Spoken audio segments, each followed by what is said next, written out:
Hello my lovelies, and welcome to Allotment of the Dead. So today I've come down to the plot just to see if I can actually set something up inside the polytunnel which will enable me hopefully to bring some of my plants down a little bit earlier.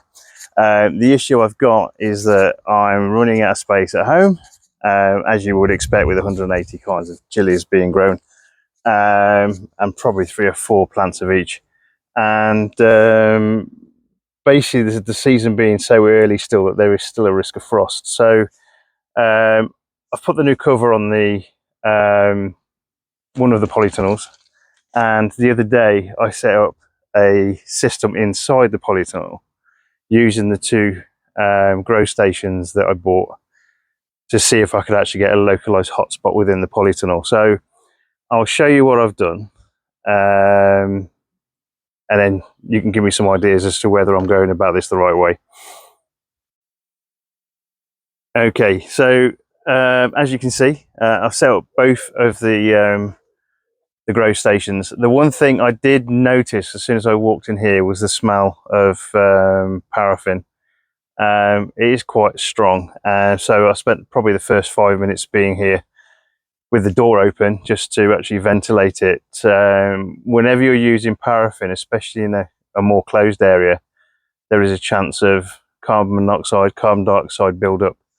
So the one thing they say is using a well ventilated space. So I think going forward, I'm going to probably open a couple of windows, one at either side of the tunnel, just to try and get a through kind of airflow between the two. I'll keep the door shut, but I'll have a window open at either end, just to hopefully see if we can get that ventilation going through. Because I think this might work. It's just a case of whether or not it will have the effect that kind of I want it to. So it's been set up for a couple of days, so that's been burning for 2 days now. And the thing about them, people complain a lot about them because they give off a lot of soot if you don't have them set right. So if you've got your flame set too high and it touches the metal grid, then you'll end up with that sooty build-up, and it will just give it off in the smoke, and you'll end up with that kind of sooty smoke completely covering the inside of your polytunnel or greenhouse if you're using a greenhouse.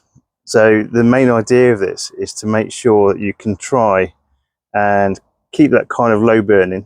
If you keep it low burning as well, it will last for 3 or 4 days off the one lot, and makes it a bit more cost effective, but it'll also stop that sooty buildup.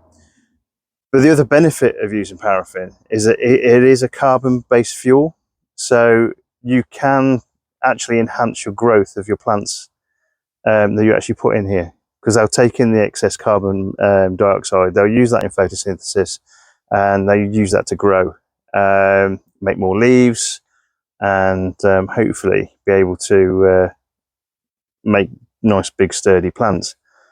But I say the only one thing that concern that I've got is that it is a system whereby if you do have the doors closed too much, then potentially you have got a potential to actually poison yourself with carbon monoxide. So I say there is that kind of payoff. You've got to be really, really careful when you're using these. But in terms of temperature wise, the temperature in here went up to 30 degrees, 31. What I'm going to actually do in here is put a bit of fleece on the back there where that gap is.